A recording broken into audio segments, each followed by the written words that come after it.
Hey guys, today I'm going to show you where the horn relay and horn fuse are located on this 2006 Dodge Durango. If this video is helpful, can you smash that thumbs up button and leave a comment down below for the YouTube algorithm? Really helps me out a lot.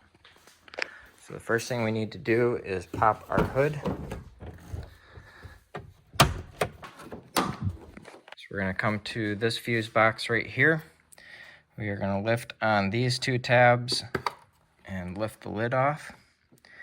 So this lid has a diagram of some things here. So you can see that the horn relay is this relay right here. And then your horn fuse is a 20 amp fuse here. It is the fifth one here, right there. So you're going to count from this direction, 5, 1, 2, 3, 4, 5, and that is your horn fuse right there.